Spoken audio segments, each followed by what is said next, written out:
அன்புக்குரிய சகோதர சகோதரிகளே, அஸ்ஸலாமு அலைக்கும் வரஹ்மத்துல்லாஹி வபரகாத்துஹு. ஒரு சில நாட்களுக்கு முன்னால் அண்டை மாநிலமான கேரளாவில் வயநாடு என்ற அந்த பகுதியிலே மழையினால் ஏற்பட்ட பேரழிவு பல கிராமங்களையே அழித்திருக்கிறது. பல நூறு மக்கள் உயிரிழந்திருக்கிறார்கள். பல நூறு மக்கள் வீடிழந்து வாழ்வாதாரங்கள் வந்து தவித்து கொண்டிருக்கிறார்கள் என்ற செய்திகளை தொடர்ச்சியாக நாம் பார்த்து கொண்டிருக்கிறோம். இது அல்லாஹ்வுடைய நாட்டம். அந்த மக்களுக்கு அல்லாஹ் சுப்ஹானஹு வ தஆலா பொறுமையை கொடுப்பானாக. இறந்து போன அந்த சகோதரர்களுடைய பாவங்களை அல்லாஹ் தஆலா மன்னிப்பானாக.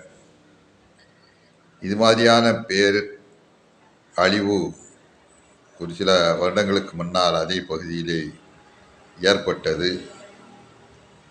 அப்போது நமது ஜமியத் அஹ்லுல் குர்ஆன் வல் ஹதீஸ் என்ற மாநிலம் தலைமையின் மூலமாக நிதி திரட்டி அவர்களுக்கு நாம் முடிந்த உதவிகளை வழங்கினோம். அவர்களும் மகிழ்ச்சி அடைந்தார்கள்.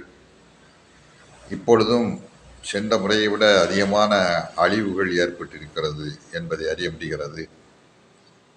எனவே இப்படிப்பட்ட பேரழிவில் பாதிக்கப்பட்டிருக்கக்கூடிய அந்த குடும்பங்களுக்கு நம்மால் இயன்ற உதவிகளை வாரி வாரி வழங்க கடமைப்பட்டிருக்கின்றோம். நாம் செய்கின்ற இந்த உதவிகளின் வாயிலாக வல்ல அல்லாஹ் அவர்களுக்கு மறுவாழ்வு ஏற்படுத்துவான். அது மட்டுமல்லாமல் நாம் செய்யும் இந்த உதவியின் மூலமாக வல்ல அல்லாஹ் இது மாதிரியான இடர்கள் வராமல் தடுப்பதற்கும் நம்முடைய உதவிகள் காரணமாக அமையும் என்பதிலே எந்த விதமான சந்தேகமில்லை. எனவே இது மாதிரியான பேரழிவு நேரத்தில் செய்யப்படுகின்ற உதவி பேருதவியாக கருதப்படும்.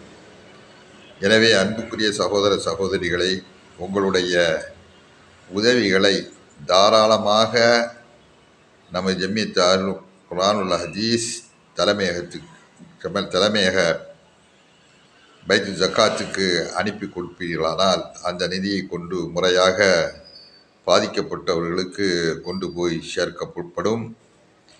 எனவே இந்த விஷயத்திலே எல்லா சகோதரர்களும் பங்களித்து அல்லாஹ்வுடைய அருளை பெறுமாறு அன்போடு கேட்டுக்கொள்கிறேன். அஸ்ஸலாமு அலைக்கும் வரஹ்மத்துல்லாஹி வபரகாத்துஹு.